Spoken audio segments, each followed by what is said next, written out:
The following is a DW Ancient Egypt production.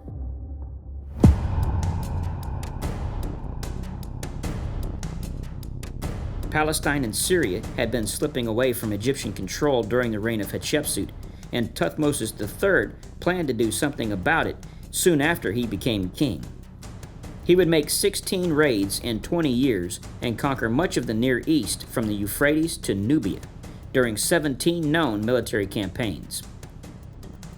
The first campaign began in year 2 of his independent reign. Known as the Battle of Megiddo, this was the first battle in history that was recorded in relatively reliable detail. These military exploits are recorded on the walls of Amun-Ra's temple at Karnak. They were originally produced on parchment in a journal by Tuthmosis III's scribe, Thanuny, who became the world's first war correspondent. Attempting to block Tuthmosis III's expansion into the Levant, the king of Kadesh, Darusha, mustered an army of about 10 to 15,000 men and advanced to Megiddo, where they constructed a defense to await the Egyptian army. With about the same number, Tuthmosis III marched to the loyal city of Gaza in 10 days. After a day of rest, he pressed on and reached Yehim in 11 days. Here, he sent out scouts and had to make a vital decision on how to reach Megiddo. There were 3 possible routes. 2 were straightforward and would bring the army out to the north of the town.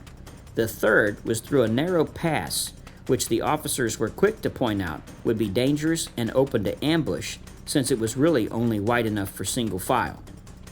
Tuthmosis believed that if his generals advised him to take the easy route, then his enemies would assume he would do the same.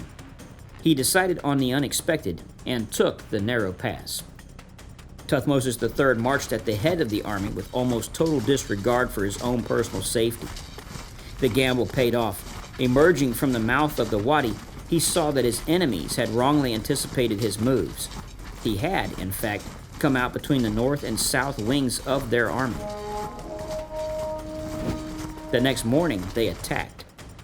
It is unknown if the surprised king of Kadesh had managed to fully prepare for battle. Even if he did, it wasn't good enough. Both the Egyptians and the Canaanites were estimated to have around 1,000 chariots and 10,000 infantry. Even though King Darusha had the high ground adjacent to the fortress, the Egyptian line was arranged in a concave formation consisting of 3 wings that threatened both Canaanite flanks. The pharaoh led the attack from the center. The combination of position, numbers, superior maneuverability of their left wing, along with an early, bold attack, collapsed the enemy line. Those near the city fled into it, closing the gates behind them. The Egyptian soldiers plundered the enemy camp and captured 924 chariots and 200 suits of armor. Unfortunately for the Egyptians, during the confusion of the scattered Canaanite forces, the kings of Kadesh and Megiddo were able to rejoin the defenders inside the city. The men inside tied together clothing to the men and chariots in the field and pulled them over the walls. Through this, the opportunity of a quick capture of the city was lost. Tuthmosis III besieged the city for 7 months, during which time the king of Kadesh escaped. Tuthmosis built a moat and a wooden palisade around the city and eventually forced the occupants to surrender. The city and citizens were spared. A number of other cities along the Syrian coast were captured, and Egyptian authority in the area was eventually restored. Tuthmosis required the defeated kings to send a son to the Egyptian court. There they received an Egyptian education. When they returned to their homelands, they governed with Egyptian sympathies. Nevertheless, the victory at Megiddo was only the beginning of the pacification of the Levant. A campaign was launched against Syria every summer for the next 18 years, with the Egyptian navy being used extensively for troop movements up the coast. The Battle of Megiddo was the first recorded use of the composite bow. The main advantage of composite bows over self-bows, which were only made from a single piece of wood, was their combination of smaller size and high power.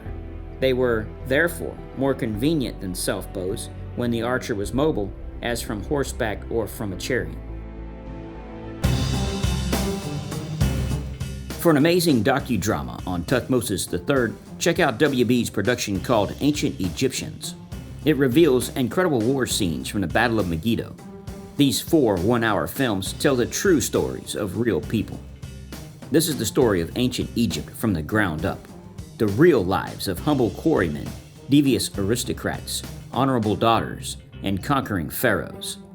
Their narratives and their own words have come down to us in a handful of rare documents, letters, and intimate records, which open a window into this ancient world. If you enjoy military history, the Osprey Publishing Company is one of the best resources available that provides publications on multiple historical topics. Several books are out that detail the ancient Egyptian army, as discussed in this episode. You can download our Battle of Megiddo maps at dwworldhistory.com. This is free to our patrons of Patreon. See the links below for further.